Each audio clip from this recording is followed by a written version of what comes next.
오늘 봉독한 말씀 중심에서 영적 다이어트가 필요합니다. 요즘은 웬만한 얘기를 할 때 꼭 전쟁이라는 말을 많이 비유로 써서 사용을 합니다. 코로나 바이러스와의 전쟁이다. 이렇게 전쟁이라는 말을 다양한 곳에서 쓰잖아요. 근데 다이어트 분야에서는 살과의 전쟁이다. 이렇게 쓰는 거예요.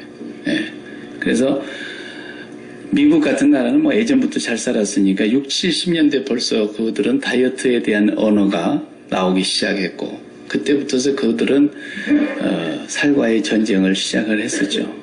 우리 대한민국은 그 시절에는 우리는 우선 못 먹으니까 살찔 일도 없었고, 80년대 이후부터서 우리 대한민국도 다이어트라는 얘기가 나오기 시작하고, 이제 2000년대를 넘어서서는 뭐 웰빙이라는 단어가 아주 화두를 이룰 정도로 여성들은 모이면 다이어트 얘기할 정도로 그렇게 됐었어요.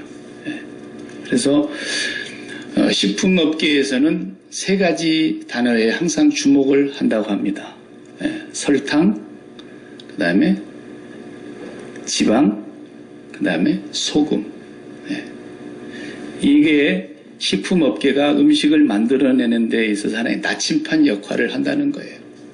사람은 이상하게도 이 세 가지가 물론 없어서도 안 되는 것들이지만 이 세 가지를 많이 먹으면 몸에 안 좋습니다. 그런데 사람의 입은 이 세 가지가 많이 들어가야 맛있다라는 겁니다. 김치도 소금 안 넣고 만들어놔 봐요. 그리고 뭐 빵도 구워놨는데 설탕 안 들어가 봐요.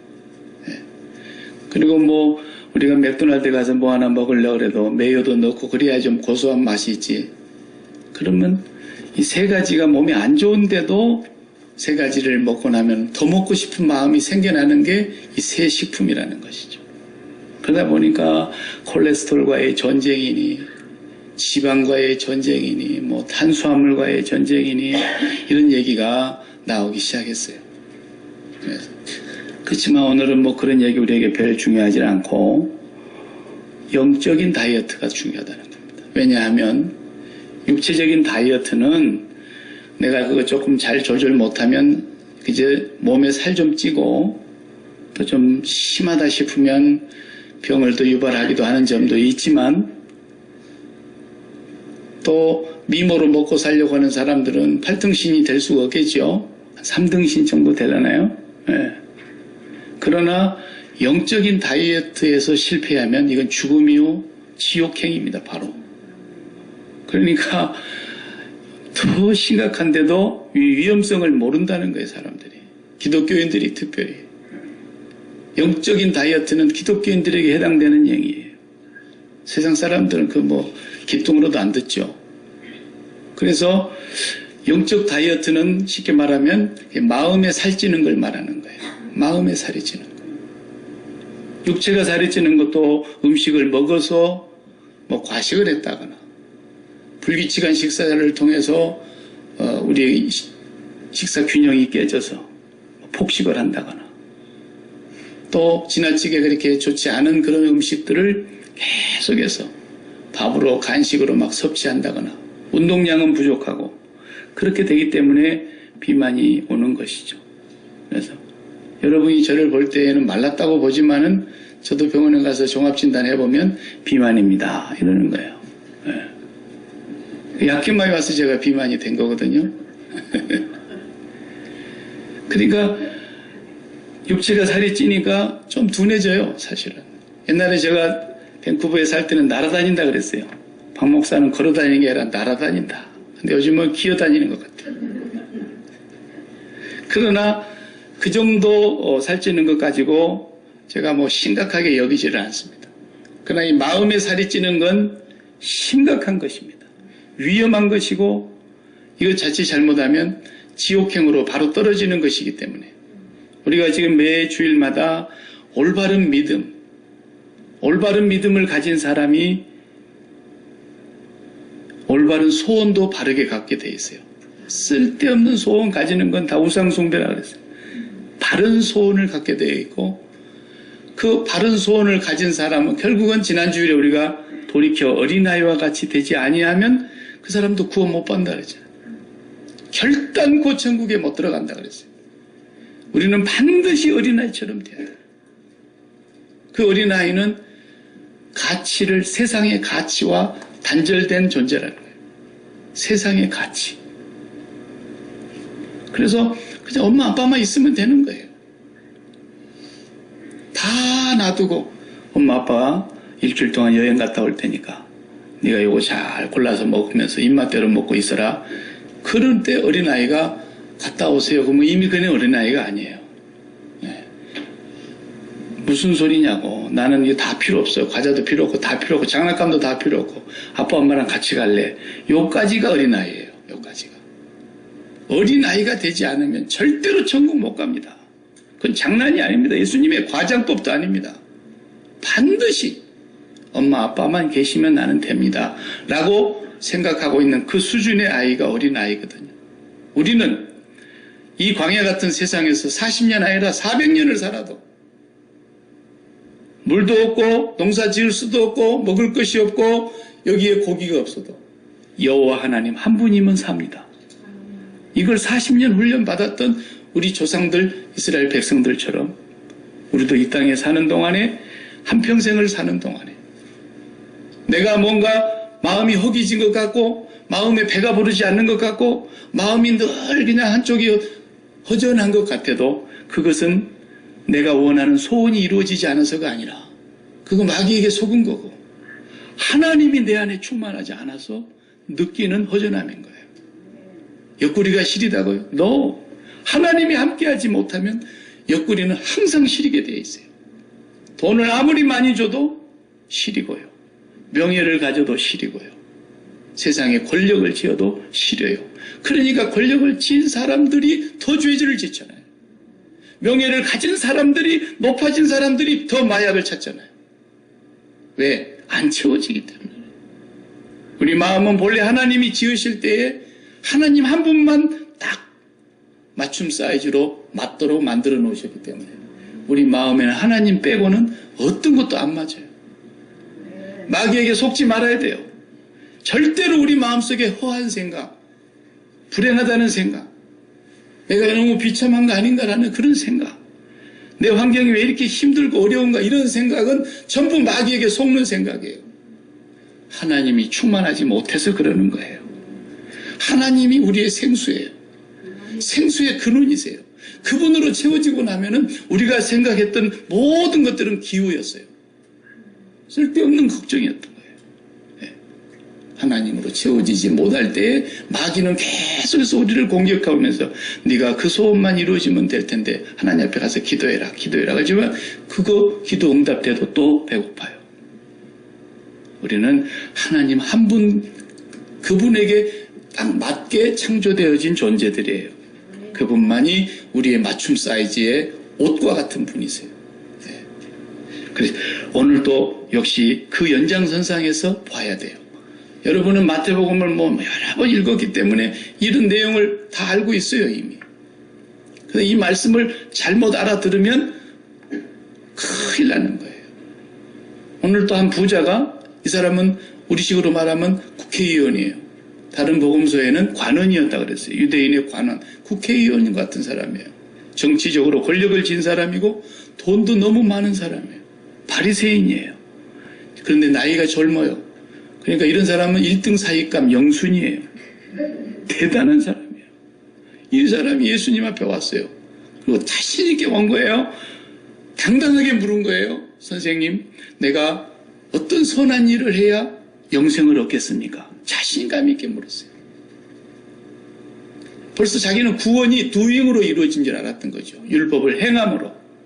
그러니까 어릴 적부터 자신 있게 이 말씀을 다 행해왔기 때문에 예수님 앞에 자신을 과시하듯이 와서 물어본 거예요. 그러니까 예수님께서 그 사람의 그 수준의 그 말에 그냥 그대로 마치 동의라도 하는 듯이 야, 믿음으로 구원받지 네가 뭐 행한다고 구원받냐? 이렇게 대답하지 않으시고 그 사람이 알고 있는 그대로 그냥 대답을 한 거예요. 그래? 그러면 네가 계명들을 다 지켜야 되겠지? 그랬어요.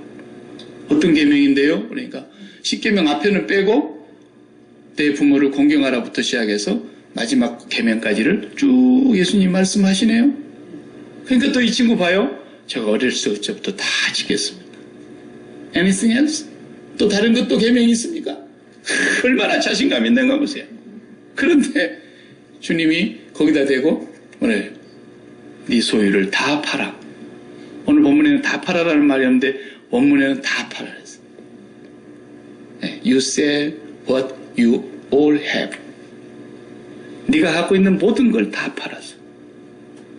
그 다음에 가난한 자들에게 다 주고 Then you come follow me. 그런 말을 하자 그냥 이 젊은 관원이 근심하며 돌아간다. 예수님 못 따라가는 거예요. 자, 그 뒤에 예수님이 또 말씀하십니다. 얘들아, 부자가 천국 가기가 얼마나 어려운지 아니? 내가 진실로 말한다. 내가 정말 진실로 말한다. 과장이 아니에요. I tell you the truth. 진실이라는 거예요. 어떻다고요? It is very hard다 그랬어요. Very hard. 그냥 hard가 아니에요. Very hard. 아주 어렵다는 거예요. 저는 이 말씀을 불가능하다 이렇게 표현할 수 있어요. 불가능하다. 왜냐하면 그 다음 말씀에 그랬잖아요. 사람들의 입장에서 보면 It is impossible. 그래서 예수님이 이건 불가능한 거다. 그러나 하나님께는 Everything is possible. 하나님은 모든 것이 가능하지만 사람으로서는 불가능하다. 부자가 천국 들어가기가 얼마나 어려운지 또 예를 들기를 낙타가 바늘기로 들어가는 것이 더 이지하다는 거예요. 그러니까 사람들이 이 말씀이 곤란해가지고 바늘기를 여러 가지 방향으로 해석을 해보려고 그러고 있어요. 그러나 영어 성경에는 The eye of needle 이렇게 되어 있어요. 정말 바늘구멍이에요. 근데 이 바늘길을 또 어떤 학자는 예루살렘에 큰 성문이 동서남북으로 여러 개가 있는데 이제 해가 지고 나면은 그 덕문을 닫고 쪽문 이렇게 옛날 우리 70년대 새마을 운동할 때 대문에 보면 옆에 쪽문 달아놨었죠. 예. 거기를 사람 하나 겨우 기어 들어가는 거예요. 그걸 바늘길이라고 말한다고 하는 학자도 있어요. 뭐 이렇게 해석하나 저렇게 해석하나 다 맞아요. 그러나 결론은 뭐냐? 거기는 낙타 못 들어가요. 낙타가 바늘기로 들어가는 것보다도 더 어렵다 그랬으니까. 낙타가 바늘기로 들어가는 것이 차라리 더 쉽다는 거예요. 부자보다도. 부자가 간다 못 간다? 못 간다는 뜻이에요. 부자는 부자 그대로 부자의 마음과 부자의 가치관을 가지고 산 사람이면 절대로 천국을 못 간다는 거예요. 왜? 돌이켜 어린아이가 될 수 없기 때문에. 어린아이는 세상의 가치를 오직 엄마 아빠뿐이에요.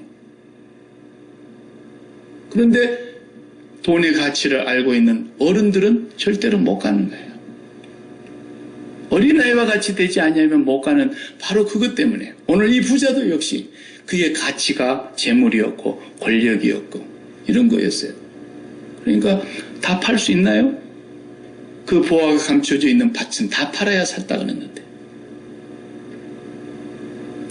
오늘도 예수님의 말씀은 어디를 봐도 어떤 비유를 봐도 예수님 말씀은 도덕 강자나 윤리나 이런 게 아니에요.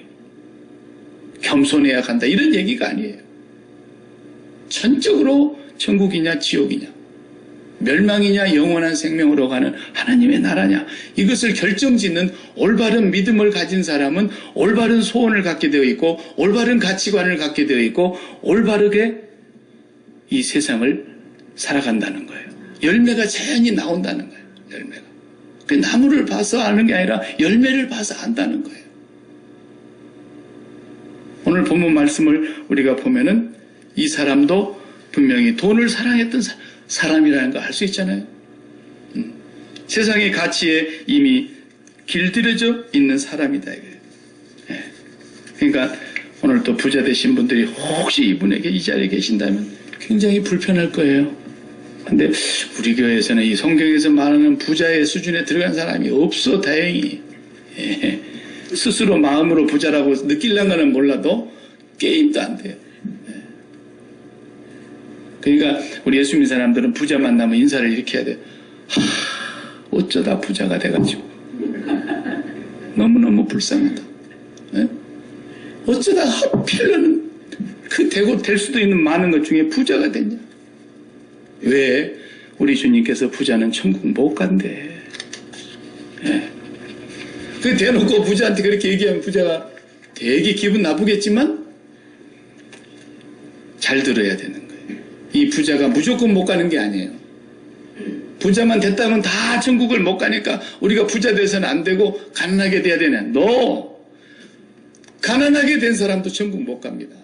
부자만 못 간다 그러면 부자가 억울하잖아요. 가난한 사람도 못 갑니다. 반드시 가난한 사람도 한 단계를 거쳐야 천국을 가는 거고, 아무리 부자라고 해서 무조건 못 온다고 하면 부자는 억울한데 부자도 한 단계를 거치지 않으면 못 가는 거예요. 똑같아요. 왜? 가난한 사람도 다 부자 되고 싶은 마음은 똑같거든요. 내 마음에 살이 찌는 걸 말하는 거예요. 마음에 살이 찌는 게. 지금 돈이 많이 있고 없고 부동산이 많이 있고 없고 얘기가 아니라고요. 내가 부동산을 많이 갖고 있는 부자랄지라도 마음에 살은 안 찌고 영적으로 다이어트가 된 사람이 있고, 내가 돈이 하나도 없어가고 찢어지게 가난해도 늘 돈을 사모하고 돈 벌기를 바라고 돈도 나 언제 한번 돈벼락 한번 맞고 돈방석에 한번 앉아봤으면 하고 있는 사람은 마음의 살이 이미 꽉 찬 거예요. 그러니까 가난하다고 해서 무조건 천국 가는 것도 아니고 부자라고 해서 무조건 못 간다는 얘기가 아니라 부자도 다이어트를 해야 되고 가난한 사람도 역시 마음의 다이어트는 동일하게 해야 돼요. 그래야만 구원을 받는다는 겁니다. 예수님 말씀하실 때 제일 깜짝 놀란 사람이 있었습니다. 누가 놀랐을까요? 그 부자는 아예 그냥 걱정하면서 돌아가 버렸고 듣고 있던 제자들이 몹시 놀랐다 그랬죠. 오늘 성경. 그냥 놀란 정도가 아니라 깜짝 놀랐다는 거예요. 왜 놀라요? 이 부자들이 천국 못 간다는 얘기를 듣는 순간에 제자들이 그냥 나자빠질 뻔했다. 왜? 자기들도 부자 되고 싶어서 예수님 따라다니는데 아예 부자가 못 간다 그래 버리니까 제자들이 그럼 누가 가겠습니까? 이 세상에서. 이렇게 대답을 한 거예요. 또 질문을 했어요. 네. 당연한 것으로 제자들이 알고 있었다면 그렇구나, 부자는 못 가지, 당연한 말씀을 하시네, 이리 생각했을 텐데 깜짝 놀랐다는 거예요. 그냥 그러지 않겠어요? 예수님 따라다니니까 막 무리를 걸어다니시를 않나, 병자를 고치시질 않나. 며칠 전에는 그냥 밥을 먹는데 뭐 5,000명을 먹여도 막 12광주리가 남게 뿌리질 않나. 어마어마한 기적과 이적이 나타나는데 이분 따라다니면은 그 당시나 지금이나 만고불변의 진리처럼 통하는 게 뭐예요? 하나의 원리가 통하는 게 뭐예요? 돈 많이 벌고 건강 장수하고 자식 잘 되고 모든 것이 평안하게 되면은 아이고 하나님 복 받았어, 복 받았어. 이것이 세상에서 가르쳐주는 그 원리고 교회에서도 그렇게 생각하잖아요.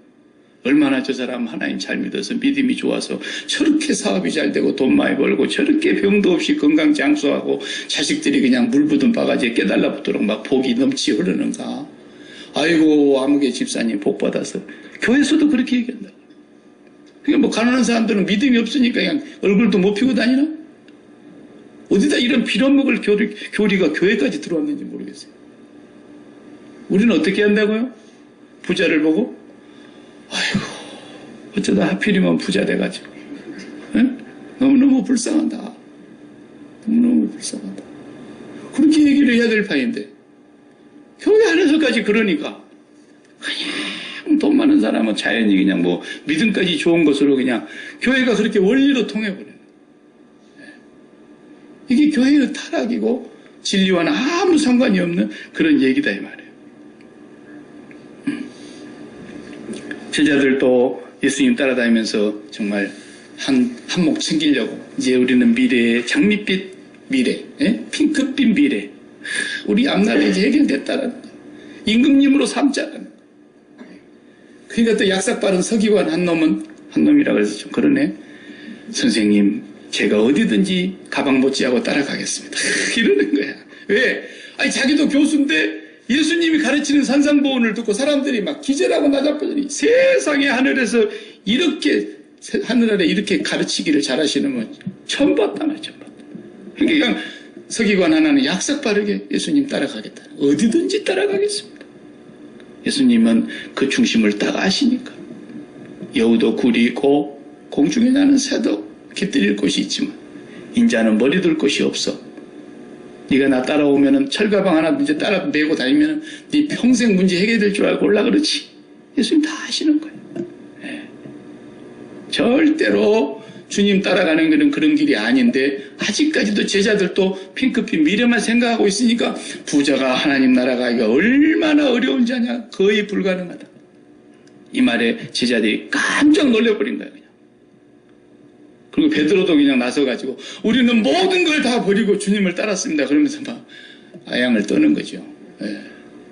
여러분, 영적인 다이어트, 이 마음에 살찌는 것은 어떻게 해서 찌는 건지 아세요? 마음이 살이 찌는 것은 또 뭐 어떤 사람은 그래, 비록 가난하게 살지만 마음만은 부자로 살아라, 뭐 이런 쓸데없는 소리를 하는지 모르겠어요. 그 세상 수준의 그런 교양이나 도덕 강좌 같은 소리를 듣지도 말고 알지도 말고. 마음도 가난해야 되는 거예요. 심령이 가난한 자가 복이 있다 그랬지. 마음의 살을 왜 찌우는지 아세요? 우리가 이 세상에서 어린아이가 되지 아니하고 점점 어른화되어 가면서 나이 먹고 몸만 어른이 되는 게 아니라 마음까지도 어른이 되어가지고 이 세상의 가치에 찌들어 있는 거예요. 이 세상에서 가치, 가장 밸류가 높다고 하는 것들을 우리도 사모하고 가질 수만 있다면 우리도 갖고 싶고 마음에 아직도 들어오지는 않았어도 마음에 품고 있고 거기다가 보이스 비 앰비셔스 이런 쓸데없는 소리나 막 심어 넣어가지고 그것을 나도 꿈으로 가지고 일평생 달려가면서 온 세상이 그러고 있는 거예요. 교회도 덩달아서 막 장려하고 있는 거예요. 이게 다 교회가 망하는 길입니다. 교회가 세상으로부터 버림받는 길이고 교회가 세상에 아무런 힘을 발생하지 못하는 무기력한 교회로 만들어버린 사탄의 공격이었음을 몰랐던 것이죠. 예수님의 제자들은 언제 그 정신이 번뜩 들었느냐. 주님이 십자가에 가서 칵 죽어버리는 거예요. 주님이 그냥 십자가에 가서 그렇게 그냥 죽어버릴 줄 몰랐던 거예요. 적어도 십자가를 앞에 두고 주님은 진지하게 4번 이상 얘기하셨어요. 내가 죽는다. 이제 예루살렘에 오늘 간다. 그리고 제사장들에게, 백성의 지도자들에게 내가 미움을 받고 버림을 받을 것이고 내가 십자가에 죽을 것이고 사흘 만에 다시 살아나야 하리라. 기둥으로도 안 들리는 거예요. 왜? 장밋빛 미래만 바라보고 있었으니까.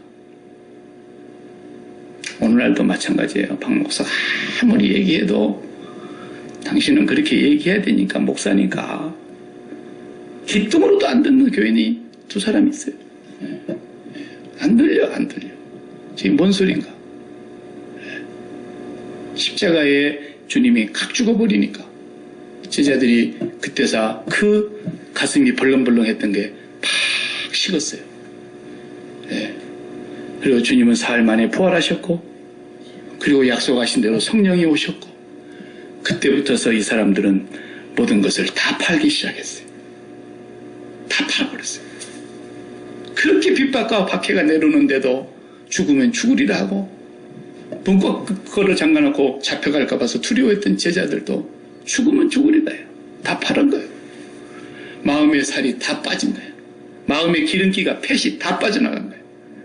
완전히 그 마음은 이미 하늘 보좌에 앉은 자 되었고 날마다 아버지의 보좌를 바라다 보면서 위의 것을 찾으면서 그분의 음성만 듣고 내가 사람의 말을 듣는 것이 옳은지 저 하나님 아버지 말씀을 듣는 것이 옳은지 네가 한번 판단해봐라. 당당하게 그들과 맞섰고 자기들의 가진 것을 아무도 자기 것이라고 말하는 자가 없었고 자기의 모든 것을 다 팔아 사도들의 발 앞에 두었고 그것을 다 빼앗기고 핍박 가운데 뿔뿔이 흩어졌어도 그들은 전도하면서 빌립이 사마리아 성에 가서 전도했더니 그 성에 큰 기쁨이 있었고 영적 다이어트가 완벽하게 이루어진 거예요. 돌이켜 어린아이와 같이 된 삶이 비로소 이루어진 거예요. 아직도 세상의 가치를 내 마음속에 품고 나도 저것을 좀 가져봐야지. 그런 사람은 계속 마음에 살이 찌고 있는 거예요. 찌울 때도 찌울 때가 더 찌울 때가 없으니까 자식한테까지도 기대라는 거예요. 자식도 자식을 마음속에 계속 담아 넣어가지고 마음에 자식이 살이 돼갖고 붙어버렸어, 내 마음은. 그래서 자식한테 키스만 나도 내 마음이 막 찢어지게 아파. 왜? 내 마음에 살이 돼버렸으니까. 돈이 내 마음에 살이 됐어요. 내 돈을 누가 건드는 사람만 있으면 칠천지 원수야. 내 마음이 찢어지는 거예요. 내 건강 장수하게 사는 거, 이것도 내 마음에 살이 됐어요. 그래서 병 들었다 그러면 그냥 믿음은 온데간데 없어지고 벌벌벌 떨어버리는 거예요. 보이지도 않는 코로나 바이러스 앞에서 그냥 다들 그냥 기가 팍 죽어버려요. 예. 마음의 살이 얼마나 많이 쪘는지 몰라요, 우리가 차라리 아프리카에 살고 있었으면 마음의 살이 이렇게까지는 안 쪘을는지 모릅니다. 그러나 자본주의의 한 중심, 세계 제1의 미국에 살고 있다 보니까 우리의 살은 찌다 못해 이제는 포화 상태예요. 그래서 우리 삶에 어떤 문제만 생겼다 그러면 그냥 벌벌벌 떨어버린다니까. 왜? 살덩어리가 떨어져 나간 것 같이 아프니까.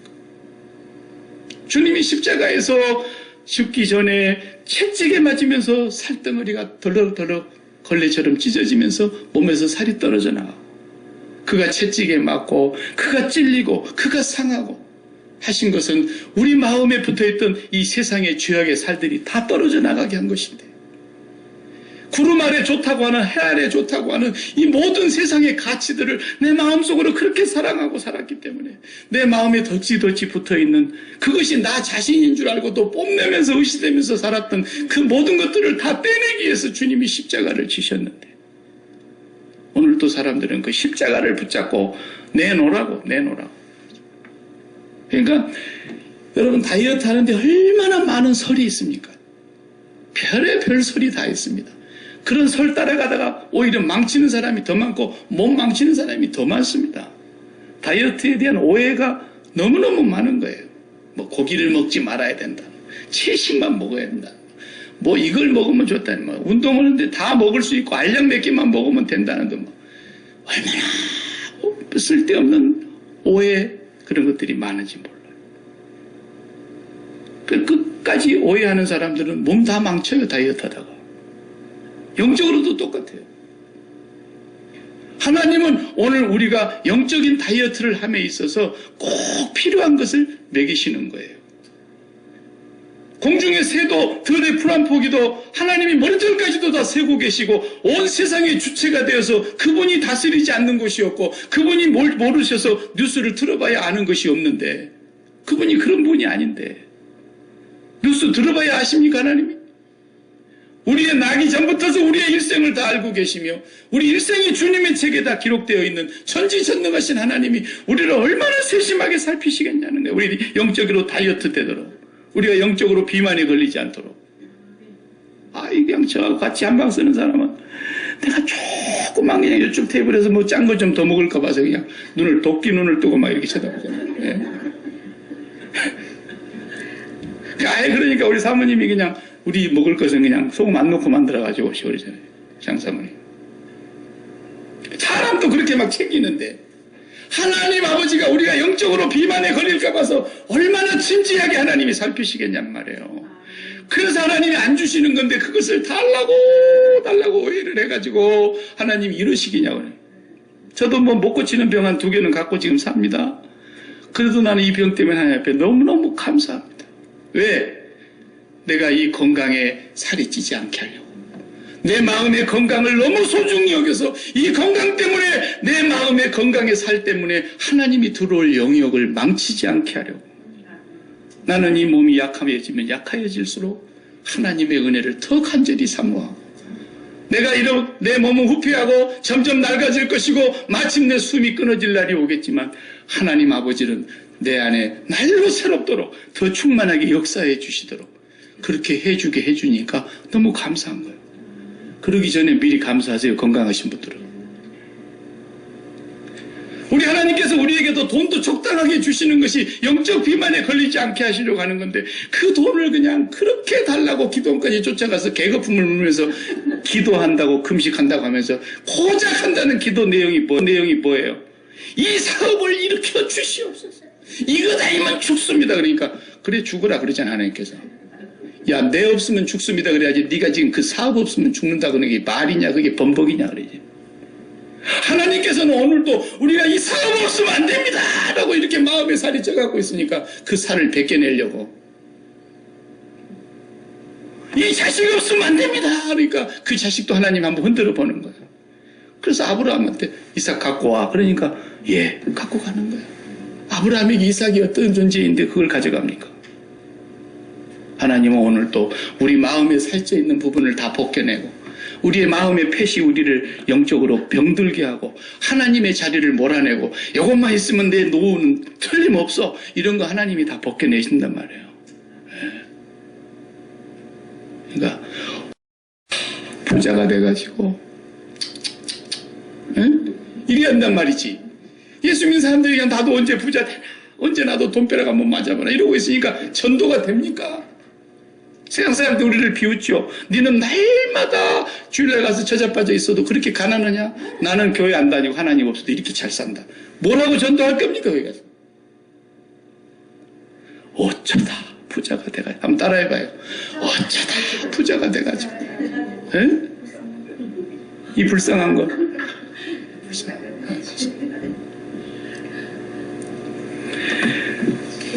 다윗은 우리가 이제 역대상을 요즘 공부해 가는데 곧 나옵니다. 역대상 18장 가면 나오지만 역대상의 다윗을 보세요. 블레셋이 쳐들어옵니다. 옆에 소밭이 쳐들어옵니다. 막 에돔이 쳐들어옵니다. 사방이 공격을 해오는데 다윗이 항상 이겼더라 그랬어요. 하나님께서 다윗을 이기게 하시니.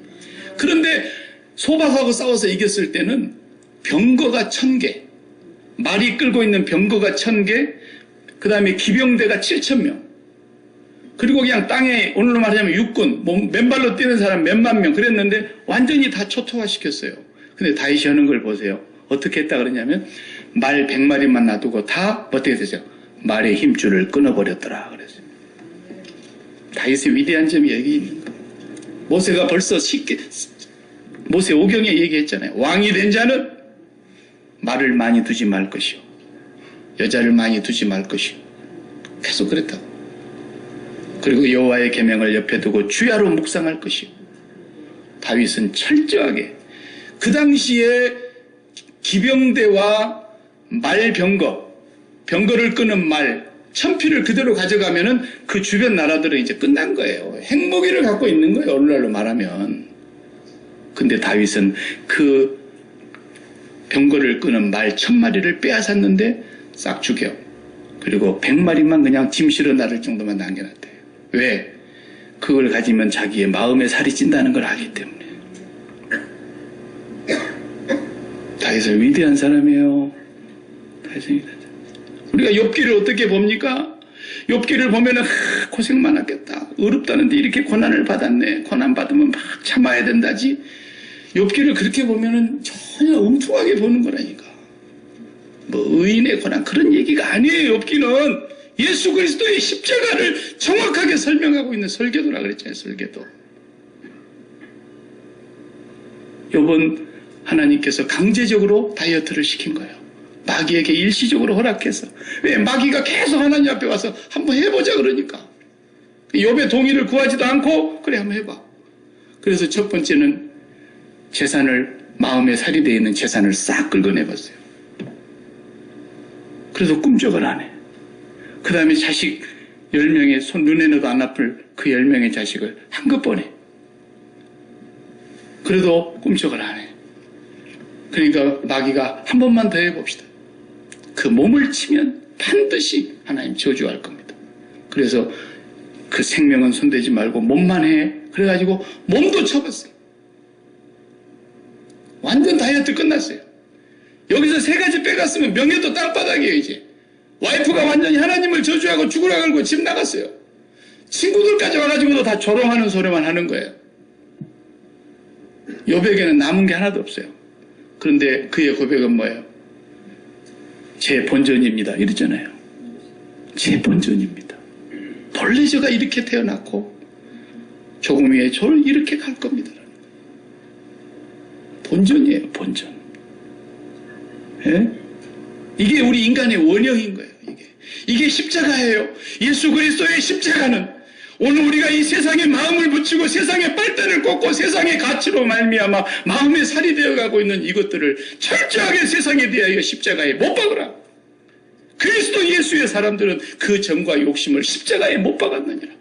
예수 그리스도의 죽음이 나의 죽음이고 그 죽음은 과거의 역사가 아니라 오늘 현재의 죽음이고 끊임없이 죽는 십자가 생활화가 사도 바울에게서 있었던 거죠. 사도 바울은 나는 날마다 죽노라. 그 십자가 생활화가 바로 우리 영적 다이어트의 제1번인 거예요. 날마다 세상에 대해 죽는 거예요. 내 마음에 빨아먹었던 세상의 가치들 다 토해내고 선악과를 따먹고 이것이 가치 있어? 이것이 귀한 거야? 나는 이것만 있으면 하나님처럼 될 수도 있고 나는 걱정 없어 라고 말했던 인간의 그 죄악이 오늘 또 우리 속에 그대로 살아서 역사하고 있는 거예요. 나는 이것만 해결하면 내 노년은 해결되고 나는 이것만 가지고 있으면 걱정이 없고 이런 것들이 전부 내 마음의 신이 되어서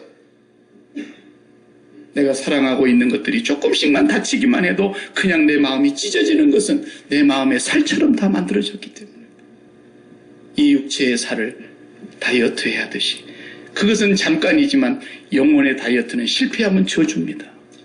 지옥입니다. 그리스도의 십자가로 날마다 우리의 마음에 살이 폐시 끼지 못하도록 내가 죽었음을 고백하고 이 부자는 결국은 주님을 따를 수 없었어요.